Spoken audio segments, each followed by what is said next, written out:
Well, welcome everyone. Thank you for coming out this morning. I'm C. Gatchalian. I'm the guest 2S LGBTQIA plus curator for Word Vancouver this year. Before we start, I'd like to acknowledge that this festival takes place on the unceded territories of the Coast Salish peoples, including the Musqueam, Squamish, and Tseil-Waututh. I'd like to pay tribute to these nations' storytellers who continue to pave the way for all of us. Some thank yous are in order to Word Vancouver's sponsors. Special thank you to Connects UBC, the UBC Library, and UBC Robson Square for their sponsorship, which made the space available to us. A moment to take our generous donors and sponsors: the Canada Council for the Arts, the Canada Heritage Fund, BC Gaming, Creative BC, the City of Vancouver, DBVIA, the Hamber Foundation, the Joseph Wask Foundation, the Asian Canadian Writers Workshop, CWIL, Pace and Associates, the Federation of BC Writers, the League of Canadian Poets, and the Writers Union of Canada. So for a full list of our partners, please visit our website. Without you, this free festival could not happen. So if you haven't already, please consider making a donation via Word Vancouver's website, which is wordvancouver.ca. So welcome to Queer Memory, which is the title of our session. We have three terrific authors with us today who have all written books which have been recently published that are focused, at least in part, on queer memory. So yes, without further ado, I think we'll start with the readings. First of all, introduction to all the authors. Cicely Belle Blain, over there on the far left, J.D. Derbyshire, and Michael V. Smith. So yeah, we're going to start with J.D. Just read you J.D.'s bio. J.D. Derbyshire, pronouns they, them, is a Vancouver-based comedian, theater maker, writer, and mad activist whose work examines mental health, neurodiversity, queerness, and gender exploration. Derbyshire has toured Canada as a stand-up comedian, has written over 20 plays that have been produced by companies in Victoria, Calgary, Toronto, and Vancouver, and co-hosts a mental health podcast called Mad Practice. Their play Certified, which served as partial inspiration for Mercy Jean, this is JD's recently published book, turns the audience into a mental health review board to determine Derbyshire's sanity by the end of the show. Certified won 2 Jesse Richardson Theatre Awards in Vancouver. I was lucky enough to see that show. It was incredible, and was described by the Georgia Straight as, quote, a testament to dynamic performance and delicate storytelling, unquote. Mercy Jean is Derbyshire's first novel. So welcome, J.D. Derbyshire. Thank you. Thank you, Chris. Thanks for asking me. And it's really nice to be sitting here with all of you today. Thanks for coming. I'm going to read a little bit from the book. Was inspired by Certified and told in fragments and a bunch of POVs. So all I can give you today is a little bit of 10-minute, some chocolates from the box. How about that? Like this. It happens like this. In fragments that come out of order, unruly, sudden, begging to be seen, like older drunk women dressed up for a night on the town.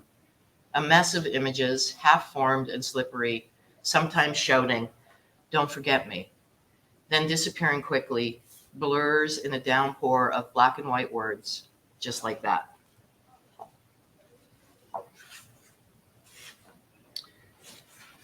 Rules of engagement 1. Some people know me as Jan Derbyshire. I prefer JD. My parents are still partial to Janice. I chopped the ice off in Janice in grade 9. Everyone was fine with that except my parents and the government. I would have chopped nice off the end, but that would have left me simply as Ja. Yes, in German. I didn't think I could pull that off. I had a nickname as a kid on sports teams and with friends, JD. It's what I use now. Outwardly, JD works as my initials. Inwardly, I know JD stands for my true name, Joshua Dandelion, a genderqueer lesbian woe boy who can make the sun stop in its tracks and is seen as a weed but has incredibly useful properties. JD wrote this book for Janice and Jan. So part of the book tells the story of a traumatic incident, a sexual assault that at 13 that the next day I got voices in my head. Now, when I say I have voices in my head, it doesn't mean they're in my head, but I say that to remind myself that they are being manufactured by my brain. But in fact, they come from outside. So at some point, I decided to name them. I decided that I learned that different people negotiate with them in different ways. And so I decided to take them out of the realm of pathology and mental illness and decide that they were victims of trauma themselves, that they had showed up at a time of trauma really to help me. Because from the moment they showed up, I could focus less on what had happened and more on them. So this is just a chapter when I've decided to name them. Joseph, Estelle, and Inez. JD is trying to give the voices all the attention they really deserve. Turns out delusions don't think of themselves as delusions. After tuning into several of their meetings, JD discovered their concerns about not knowing where they came from or where they would go next. Without a past, it's hard to know what direction points towards the future. And with that, splat, a shit stink of empathy lands on JD from some passing thought bird. Is it possible that the voices are themselves victims of trauma? Holy shit, no wonder they're so mean, Batman. They don't know who the fuck they are. JD begins to take an interest in their daily habits, to listen deeply and ask questions. JD piles them with kindness, doling out tiny bits of affirmation like Smarties from a shaky pack. They teach the voices how to sing along to uplifting songs. Aretha Franklin's I Say a Little Prayer is the voice's favorite so far. JD is thrilled. Negotiations worked intermittently. Bounce back bullying makes everything worse. But this RESPECT thing seems to be working. They ask to be named. JD doesn't rush into any offerings. They think long and hard about all that, with the deep caring of a parent naming a child. JD finally decides on Joseph, Estelle, and Inez after the three characters in Jean-Paul Sartre's play, No Exit. It seems right to name them for the play that gave us the famous line, "Hell is other people." JD reads the play to them every night and makes a dream come true they didn't even know they had. They have become their own book club.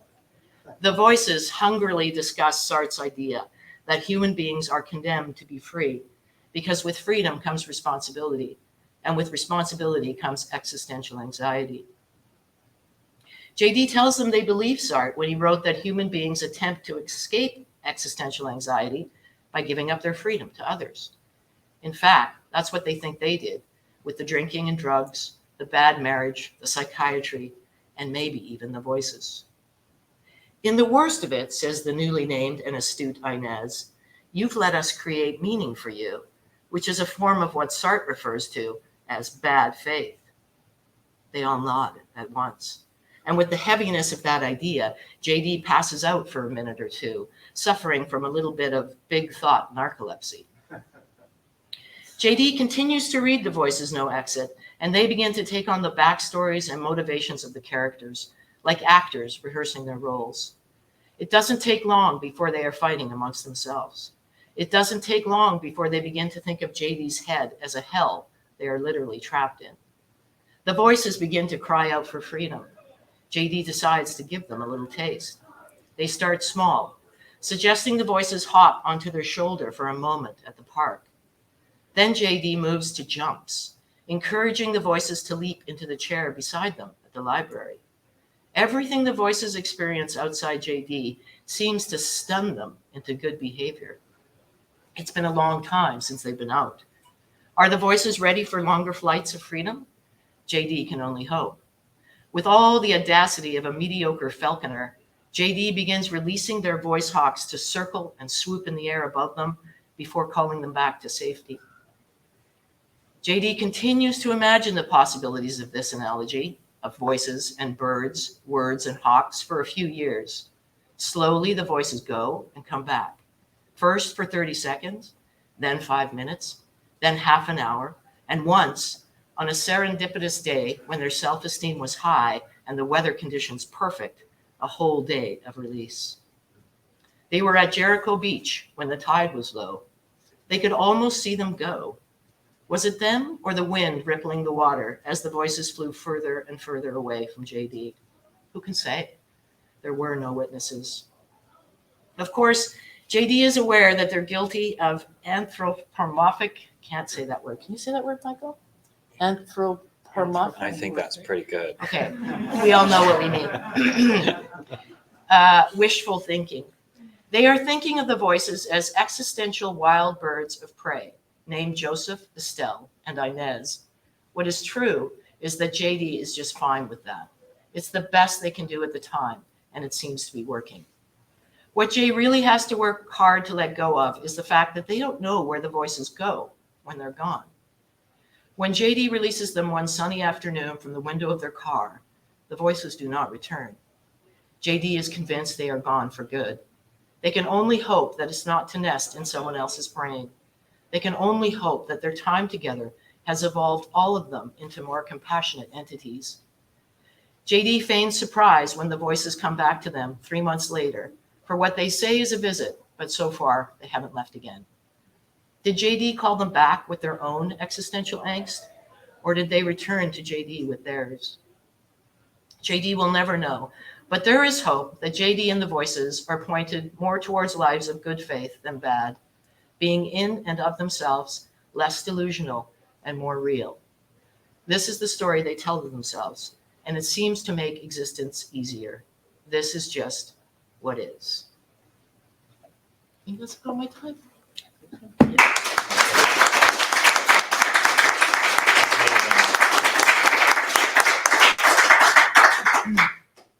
Great, thanks. Thank you, JD.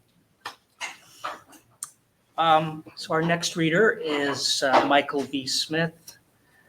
Michael V. Smith lives on the unceded Syilx territory of the Okanagan people, where he teaches creative writing at UBC Okanagan campus.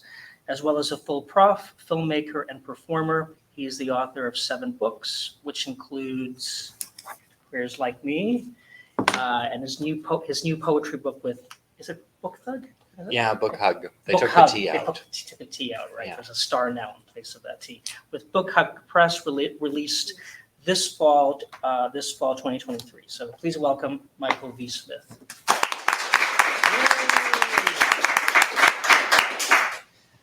This is the book is out officially in October or something, 19th or 12th, or I can't remember the date, but because it doesn't matter, the book actually materialized. So this is my first reading from the book. Yoo-hoo. Very excited. Oh, I didn't wear my reading glasses. Oh no, it's fine. I can read without them. I just can't see. All of you are a beautiful blur. Because there aren't kids here, I picked 2. I picked an adult version and a kid's version. So I'm going to read the adult version for the day. This is called A Parallel Universe. In some other parallel quantum town, life has given me the opportunity to meet Al Charbonneau at the hardware store so he can say, you know what? Sorry I called you a cocksucker in ethics class. But am I still my own person who answers, hey, no, look, that's all true. I've been a cocksucker this whole time. You are not apologizing for the right piece of that action. When I'm halfway up that hammer aisle, would I hear him say behind me, huh, like he finally gets it? Or is the world no better than a punchline, no matter who, nor when, nor where? And then this is called A Recipe for a Queer Performance. Last night, I went to Numbers to see a drag show. Vivian Vanderpuss was there. Hi, Vivian. I'm sure you're watching today from home. I don't know, Vivian. And when I was in Kelowna, I did a performance. So this is a recipe for a queer performance. All of these are true. They're like found poems or a verbatim poem. I gathered all of the responses from a performance I did, and I turned them into a poem. And one of the pieces took place at Numbers. So it was quite nice to be there last night knowing I was going to do this today. A recipe for a queer performance goes something like this. Ask the audience to write down on a slim piece of paper an embarrassing, sexy time.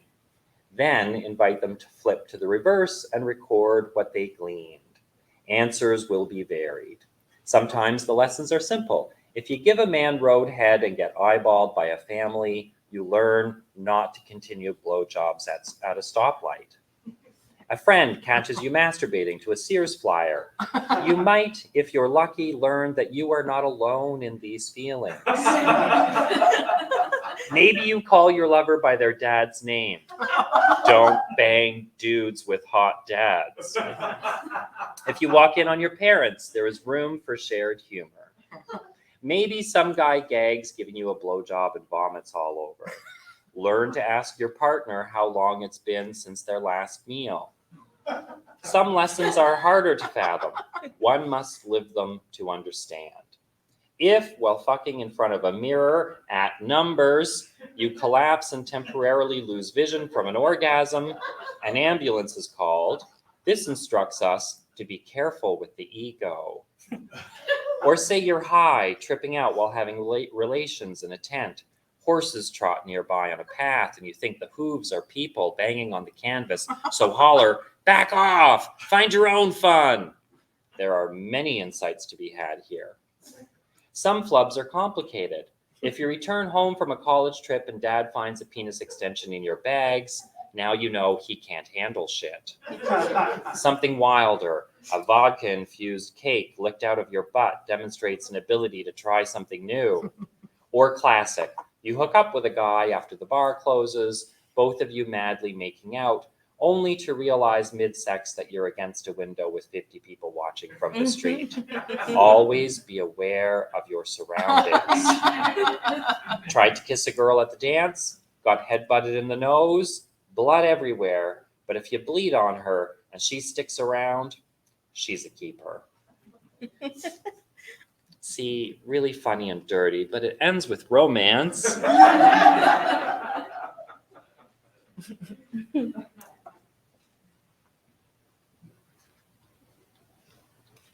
Okay. And maybe we'll do something sweeter. This is called Pretending Sleep. On nights my grandparents drove home to their bungalow on Rideau Street, Kemptville, Ontario, with crickets scissoring their legs at every stop sign the Nova met, wind whistling to a tune my grandmother pulled fresh from the air the dark delivered to the curve of her tongue. I would fain sleep for the feeling of my grandfather's arms collecting my body from the dog-haired back seat. The warmth of his torso matched mine, his evening stubble, one hand beneath my backside and his other along the spine. The pretend of my eyelids lightly shut, the crunch of gravel, 5 paces over cement tiles to the wooden deck, 3 steps up and 2 more to the door, propped open by my grandmother. No lights in the house, whispers about where they'll put me. Am I still asleep? Do they bother with pajamas? Here, leave his shoes by the door. Lit by the dark, the deep smell of leftover ground beef and onions in a cast iron pan, boiled icing, and vanilla cake. He sails me in the ship of his arms through the kitchen, the dining room, down the narrow hall, past the large wooden coat rack and the front door, sealed in old plastic. We climbed the oak stairs for too long to be believed. The sweetness of that time between floors made more so by the dread of the last 4 paces which delivered me to the spare bed. My body cold everywhere my grandfather no longer is. Like a wisdom the body knows of what the future does and doesn't hold. Some poems are hard to read without crying.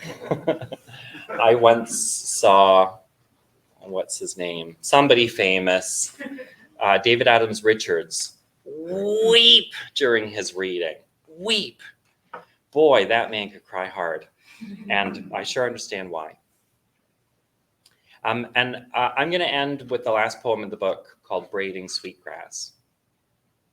All weekend, I've been reading Robin Wall Kimmerer, who is teaching me how we are raised not to recognize the world as family.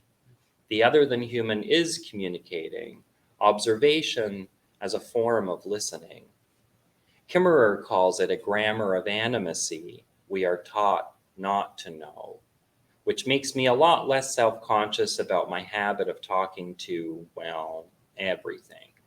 Last month on a walk, I chatted with a pair of deer, a wide array of plants and too many front yards, and a squished banana. Why are you on the street? Who left you here?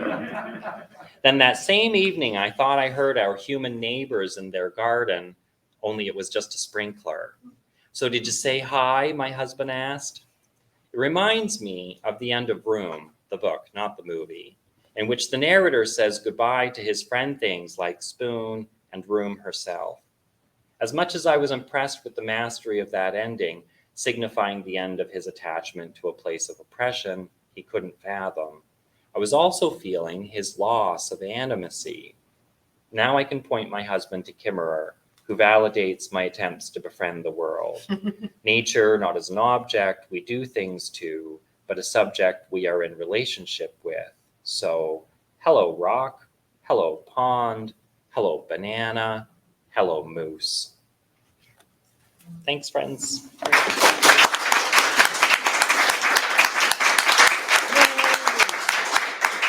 Virgin no more!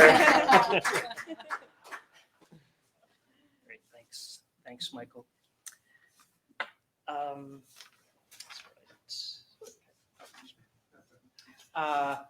And our final reader is Cicely Belle Blain.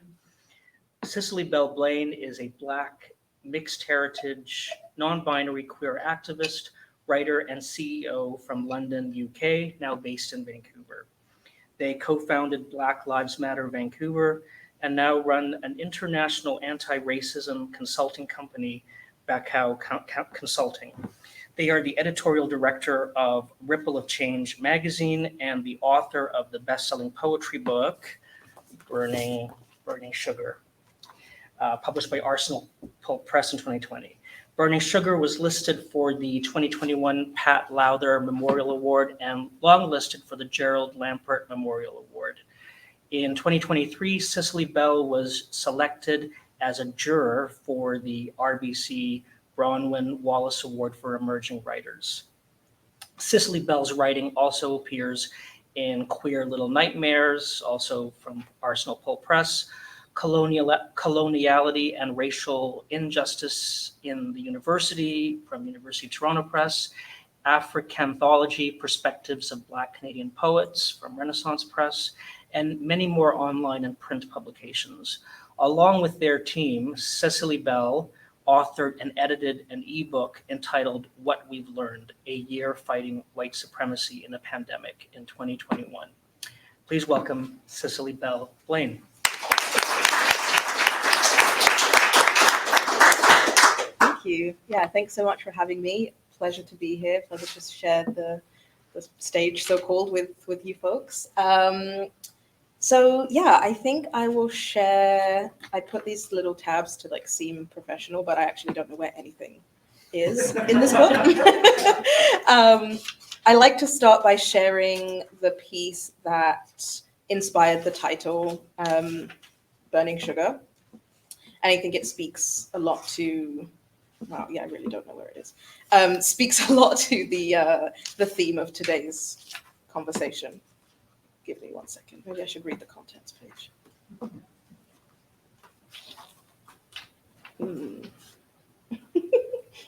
Okay, page 35.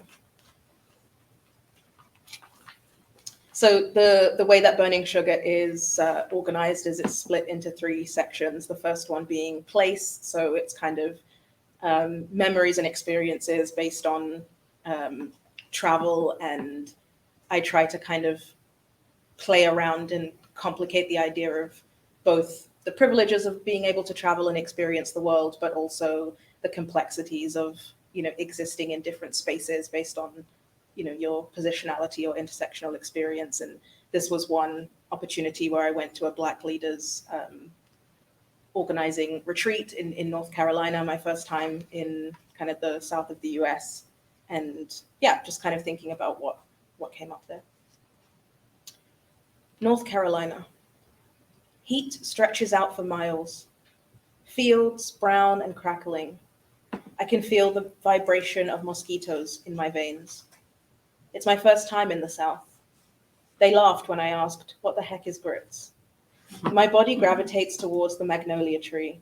It's always been my favorite. Pale yellow flowers reach upwards, undoing gravity. I'm in the shade of the tree before I see it. The whipping post stands short and unassuming. I'm almost disappointed by how dull it is. A piece of wood struck jarringly into the earth, a slight eastward disposition.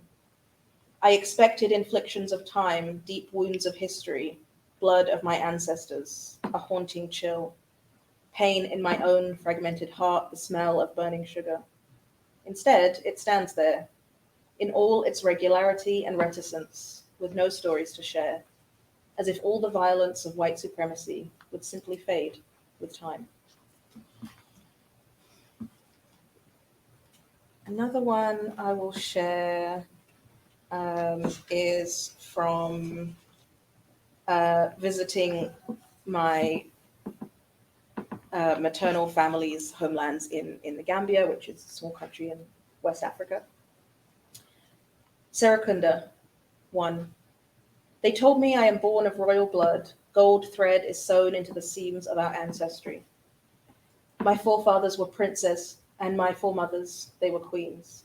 They served me a platter of mangoes. They said they were made of aortas and heartstrings, splendid and aching. In England, mangoes are small, soggy, unripe, almost as if they were never meant to be there. I miss the mangoes he grew in his backyard, the mangoes I never ate. I imagine they taste like freedom, dreams, love, warmth. I took a boat to Canada in 1800 and in 2012 and today, knee-deep in the golden blood of my ancestors. Mango stones ebb in the wreck of slave ships. 2. They told me the monkey park was bought by Chinese investors. Lateral violence sprouts from neocolonialism. And now I'll go to the last, that's not true. I'll go to the middle part of the book, which is entitled Art. So reflections on my mom is an art teacher, so most of my childhood was spent being dragged around art galleries, which now I have an appreciation for, but when you're 9, you absolutely don't. But yeah, I started to kind of embrace those experiences more and reflect on those times. So this particular piece is a response to a performance at the Vancouver Fringe Festival. I want to say maybe 2020 or 2019. Yeah, I'll leave it there.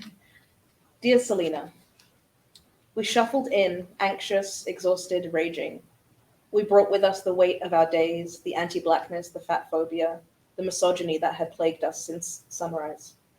We wanted nothing more to collapse, to lie under the weight of it all, to let it bleed out into our bed sheets, to let it wash away into slumber. But instead, we dragged our bodies here, into a space filled with white walls, white people, and white noise. Us, hopeful, expectant, fearful, outsider. Them, curious, fascinated, guilty, fragile. The seats were black, hard, portentous in their rows, and you stood there, black resilience draped in white, and I stood there too, butt hovering above the fold-down seat, oar stretching across my body. Just then, in that moment, as you stood ominously before us, you were everything I believed we could become. I knew without a glimpse of your show's content, you would tell me the story I've been waiting to hear. As if carved from marble, the Grecian gown folded around your body, a body like mine, a body unlike theirs, a body that turns heads in this town. You said you took a boat, retracing in some ways part of a passage our ancestors took through time, luck, strife, and resilience. The boat you took was voluntary. Under the dim lights, I felt the vibrations of white people, consumed by an intergenerational fascination with you, me, us, enraged at their ancestors and counterparts, but never at themselves, oblivious mostly to their complicity in the story you tell.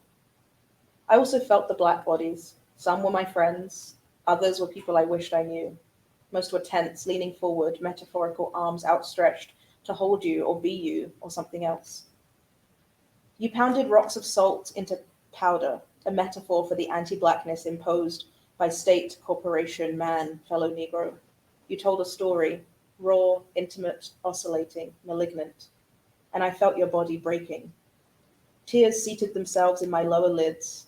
I felt a strange churning in my chest. It was pain and angst and longing and love and hurt and jealousy. Everything I know of West Africa and the Caribbean, the places you traveled to retrace our ancestors' fatal voyage, is from books and pictures and distant childhood memories. I yearn for the trauma of your journey so I can experience the enlightenment that awaits on the other side. After the show, a line formed, and you sat handing out pieces of the crumbled salt to eager Vancouverites. I wanted to push past all of the white people and claim your time for myself. I wanted to take all of the salt hunks and build us a palace. Would it cost you more emotional labor to smile at all of them or to spend 30 minutes easing the pain they caused me? A few months later, your work is still eminent in my body. A white lady sits across from me at dinner. I still have that piece of salt, she says. I think of all the other broken things that made her home too. And the last piece I will share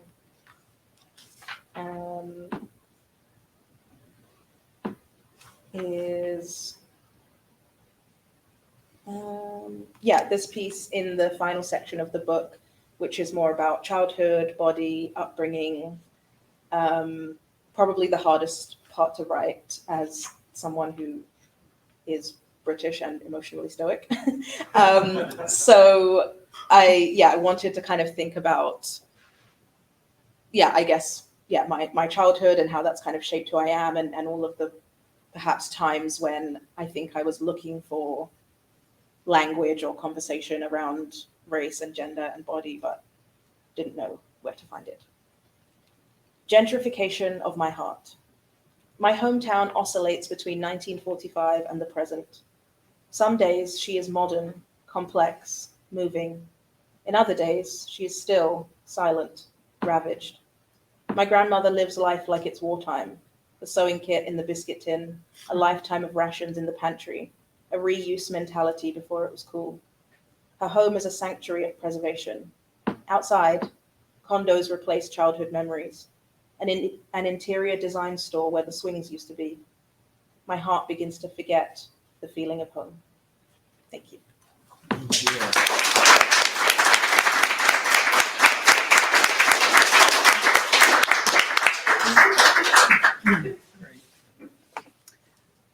Thanks, Cicely, and thank you everyone for your reading. This was lovely.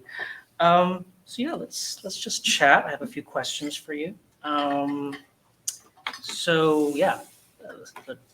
title of the session is Queer Memory. So memory obviously plays a big role in all of your books. The memories you write about often involve trauma, family trauma, community trauma, ancestral trauma. So I want to talk a little bit about how this trauma in the form of memory lands inside your queer bodies and queer racialized bodies, and how you express that in words. No, it starts heavy. I'm not starting. All right, I'll start. Go for it. Could you repeat the question? Just kidding. I do think that being queer helped me write about trauma and be in an active imagination with trauma, because you have to invent your life as a queer person. And I came from Alberta. I didn't even meet a queer person, I think, until I moved to Vancouver. That's not to say they weren't there. They just weren't present. And so it doesn't have, in the same way that the structure of my book is, I wanted it to be fragmented, but I wanted it to hold together, but still be fragmented. I don't have that linear narrative of life. It didn't look like that. So I think that because I wasn't leading a quote unquote mainstream heteronormative life, I had to figure out how to make my way through things, with an active imagination. I had to figure out what they said the trauma was and what that meant it did to my brain. And then I had to decide, I don't think that's true. I'm gonna look at that a little closer. So if the question is, does dealing with trauma, is it different in a queer body? I can only speak for this queer body. But yes, because I wasn't, also when you're queer, the language for yourself changes over a lifetime. Like there's just been so many new words and so many new ideas, and which I love. And I think that allowed me to have the same kind of relationship to my upbringing and the fragments of that, and then maybe how I saw so-called mental illness, which I wish we would refer to as a brain injury, not something that's, yeah. I think I'll stop there because I'm getting a little lost, but I'll take a B- on that answer. Yeah, I graded a bit differently. I do actually need you to repeat the question. Oh, okay, sure. Okay, so memory plays a big role in all of your books. So the memories you write about often involve trauma, whether it's family trauma or community trauma, ancestral trauma. So I'm just wondering what your thoughts are about how this trauma in the form of memory lands inside your queer bodies, your queer racialized bodies, and how you express that in words. Yeah, I think for me it's I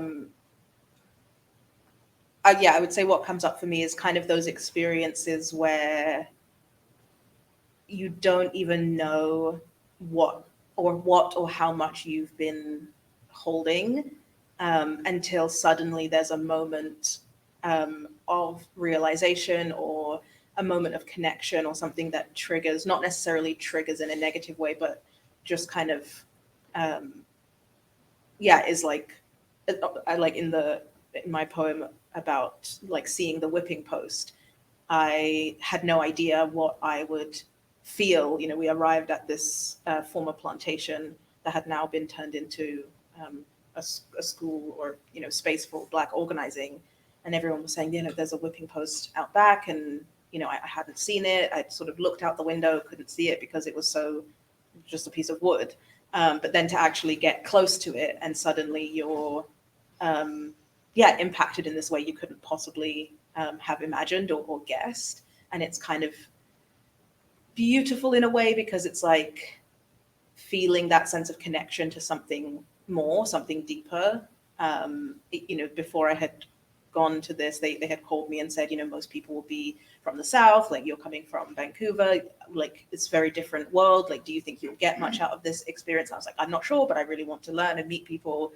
And it was just amazing and terrifying at the same time how we could have such different lived experiences, but the same reaction to this, this whipping post where like there's literally like trauma, like living in it. And I think that's kind of come up for me every now and again of, I think, especially with queerness and Blackness of, I would say, for most of my like teenage years, but like, into my early 20s, kind of like the resilience that you have to have to, adapt to things or to exist in a world that's not designed for you. And then suddenly there's these moments of like, oh, wow, those things are coming up. I don't know what those emotions are. It's, you know, I'm not a particularly religious or spiritual person, but there is like this kind of unexplained, something where you're feeling something almost beyond describable, because it's, there's like hundreds of years of trauma that might not be your own lived experience, but suddenly you're impacted by it. Well, trauma manifests in my body as anxiety. I've had a lifetime of being really on the edge, like just hard, like wired. I notice, I think being queer really saved me, because it allowed me to step out of a whole bunch of systems that really weren't designed for how I wanted to live in the world. And in much the same way, I think books and writing really saved me, because I found that books provided me. I have a poem in the collection that says, "Honk if you read books as a kid, because they were safe places to have feelings." It taught me another way of being in the world too. I remember I used to watch a lot of Donahue, and I read a lot of books, and books and Donahue taught me other ways of being in the world, that there were other people out there like me. And I felt like, I've always felt like, if I can find a trauma or a story that is really charged for me, the concise articulation of that and the placement of it on the page, and the emphasis of playing with language and poetry, where the words place, how you recreate the voice, how you sort of transcribe the voice, is a kind of like theatrical notation. I think of it very much in that way. And being able to finesse and control language, recording a story that has a deep affect for me, helps me remove it from my body and make it an external thing. So we say often that writing should not be therapy, but I think that's from people who come from very privileged backgrounds who don't have a lot of problems to work out. Writing for me has been incredibly therapeutic, and it's something in the articulation and the manifestation outside my body of the thing that exists here. I've recorded it. I don't have to review it again. That is a tidy little system for me. So I love this question. It was a really interesting question. Great. Yeah, thank you. Thank you for your responses. Not to, prolong the trauma thing, but family.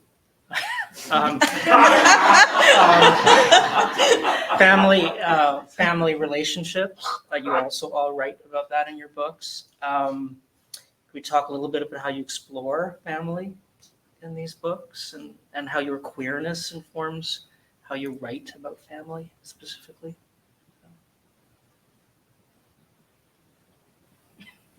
We'll go in reverse order or something. I'll just say this book's all about family. There's a poem about my dad, a long poem, and there's a 58-page poem about my grandmother and my uncle Bob.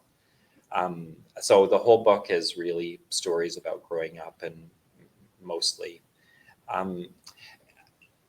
I've been trying to think about lately people like Joshua Whitehead and there's a whole bunch of people who are talking about trauma and how we recreate, and Kai Cheng Tom, how you recreate trauma. And often there's a performative aspect that audiences or publishers want you to put your trauma down on a page and then make money off of it.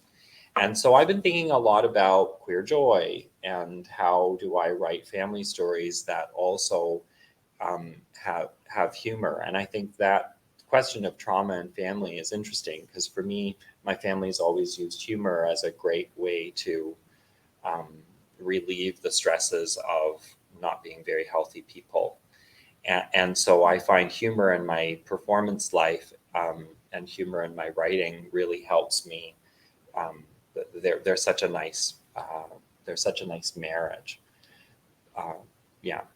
That's a bit. We sort of went 5 directions, but maybe somebody will grab something from there. Yeah, I guess that question kind of makes me think,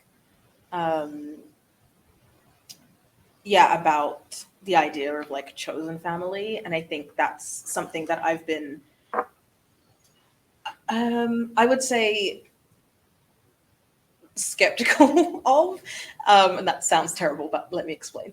I think, I think when, when I first came out, Vancouver was really my first experience of being a queer adult. And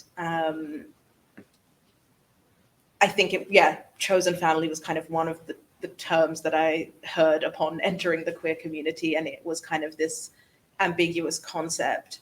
And I think, now sort of 10 years later of, kind of moving here and that being my, sort of introduction of there was something almost, I guess I speak for myself, that there was something almost assumed that you would receive familial relationships just by entering into a community of people of similar lived experiences. And I think especially through like my activism work with like BLM, and I think especially around the time that we were calling for, the police removal from Pride, that really created a sense of like disillusionment for me of, I had, whether I was right or wrong, internalized this idea that as, minorities, as rejects, as weirdos of the world, that this idea of chosen family meant we automatically had a sense of caring and connection to one another. But then during this time, it was, it was an ask for people to be in solidarity with us. And it was very eye-opening and disappointing how quickly, folks who had more access to privilege were suddenly not with us. And I think that then, called me to reevaluate kind of what that meant. And I think I still to this day find it difficult to get out of, the traditional heteronormative patriarchal understanding of family. And I think, to me, that's part of where the, I guess, skepticism comes from, because it's like, as someone who doesn't have any, biological family in this part of the world, there's just certain expectations or hopes that I have of, friendships and so on. But I think ultimately a lot of folks will gravitate back towards either biological family or like people who have more similar experiences to them. And I think that's quite a common experience, especially among like queer folks of color, is that difficulty to create or find community that will last across, those really difficult moments where you're asking people to show up in ways that might jeopardize their own access to power and privilege. So that's kind of what comes to mind for me, is kind of, in those moments of hardship or need or danger almost. Like who is showing up for who. And I think that sort of, disillusionment with the larger queer community in general was definitely, been something that I've been, exploring and thinking about a lot.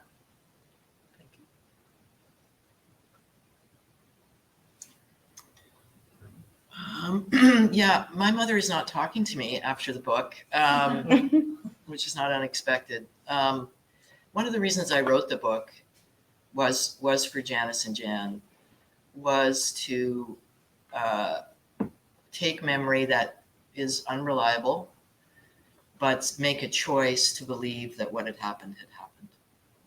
And that included, being 13 and going through sexual assault and being in a family system where as a 13-year-old, something in me knew I couldn't tell them, either because of Catholicism or alcoholism that was going on in the family. And so I wrote this book because, not as a memoir, as autofiction, because I wanted to tell the story that it's not necessarily putting something through the legal system that will bring you peace, or getting someone in your family to say, yes, that happened in that way. Stopping those fights of like, who's right and who's wrong, and just claiming it. And that, to me, of course, it's an active use of my imagination, but it was a decision to accept that those were the causes and conditions at the time, and then to get angry. And this is not a book of forgiveness, because I just found that those things get skipped over, and not, as artists, as it's spoken, we churn things through us. And I'm only alive today because I get to do that. But it was very important to me to go, I'm not going to say they did the best with what they had. It's Mercy Jean, the man-made making of a mad woman. And it's very much placing the blame on people who should be blamed, but then as an adult going, and now I understand, I have to accept that what happened, and now I have to be responsible for all of this if I want to be a part of the world. So for me, it was a long, long journey of examining, an ongoing examining of what is family, and what is truth, and what do I need someone else to agree to, and what do I need to know myself. So I'm not without doubt, but I do trust myself now that what I came through, I came through. And I wanted to give that story to the world for other people who have, who struggle with that, looking for either the law or the family to say, I understand, that's what happens, and waiting for that to happen before moving on. That's it. We have about 8 minutes left. I just wanted to open it up to the audience if anyone has any questions for our authors.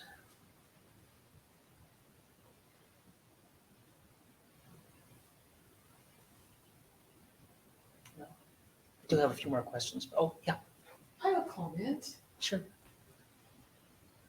I just feel like I love this panel so much, and I just feel like I've been crying for an hour. I absolutely love it. I'm a little familiar with all of your work, and I want to thank you for it. So you've been talking a little bit about therapy and therapeutic aspects and trauma. Like, I'm not going to go back to I'm not going to dive, but I had a teacher who used to say that the difference between art and therapy is that art is repeatable. She used to say the difference between theater and therapy is that theater is repeatable.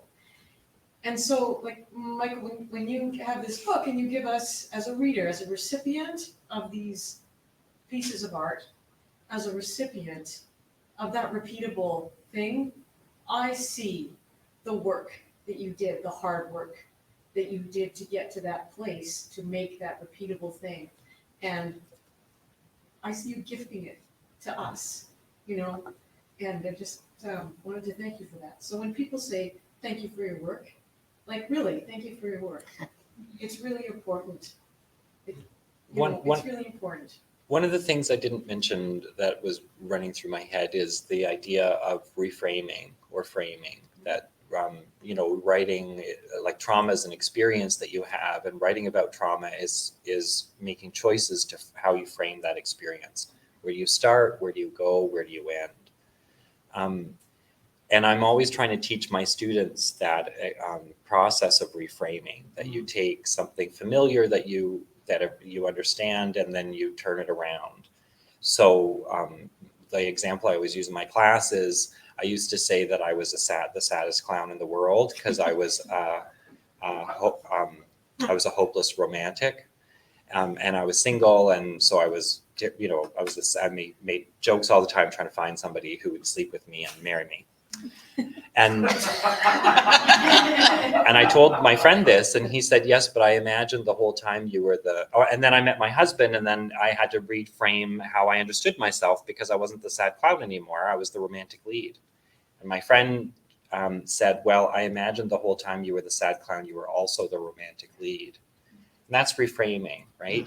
It's the same material, and it's either this or it's that. Friends of ours just lost their house in the Okanagan fire.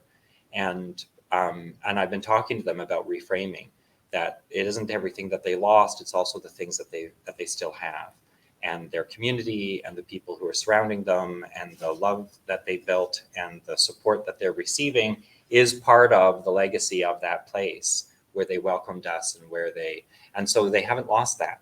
That is something that still exists, that's a bit more ephemeral, but all the people in their lives are like all the trees in the forest that they lived in that burnt around them.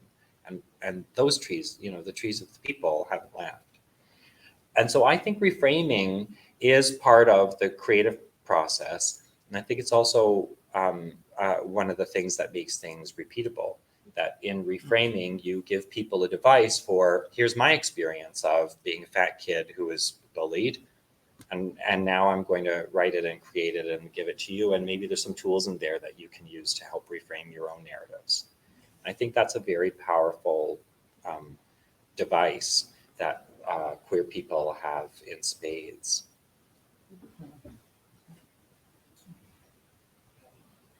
Yes. I have a question, JT, for you. With your what you just explained in the, not when you write it afterwards, what was the catalyst that made you actually start that book at the time you did? I mean, years and years. I mean, I wrote a play about it, sort of how I ended up in the psychiatric system because of underlying trauma.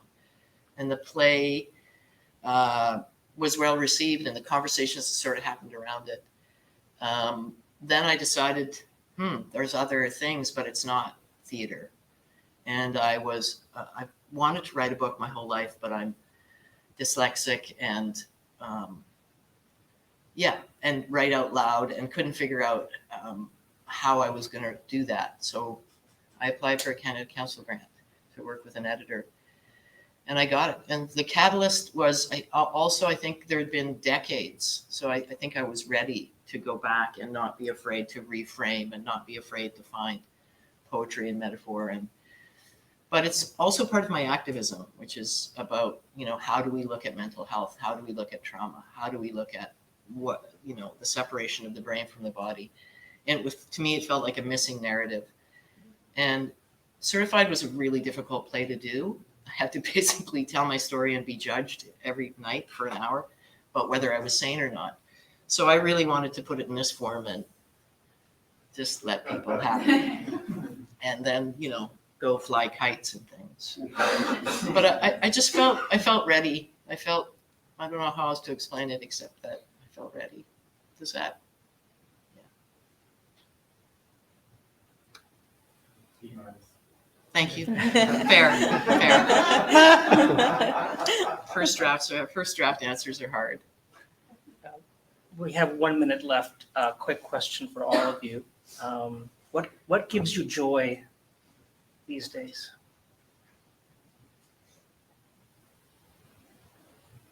For me, it is gardening, I suppose. I'm very, very bad at it, but it's fun. Just relaxing, being at home, not talking to anyone. Shutting the door, being under the blanket. You can relate to that. Riding my bike. I like this little aquarium up in Ucluelet that you can go in and touch things. I like seeing what's under the ocean, big waves, pizza. Pizza, Books. always. I've been doing childcare with a lesbian friend of ours who has a toddler now for almost 2 years. And that's the best part of my week, every week, hands down. I say that at the end of every week. I'm like, yep, she was really difficult today. It was the best part of my week. Awesome. Well, Thank you, Cicely. you, Thank you, Chris. JD. Thank you, Thanks, Michael. Chris. Thank you, everyone, for coming. Copies of people's, I think your book isn't out yet. No, right? but I brought books with me because Oh, they great. don't have them at the bookstore. It's still too new, but I have copies. Oh, terrific. Okay, great. And I think Cicely's and JD's book are outside for sale. So yeah, please purchase them. I think there's a place for you to be able to sign them if you have time to do that. Thank you to all the staff and volunteers at Word Vancouver for making this event possible. There are plenty more events happening, so please check out the complete listings in your programs or on our website. So thank you. Thank you very Thanks for much. coming. Thanks for coming.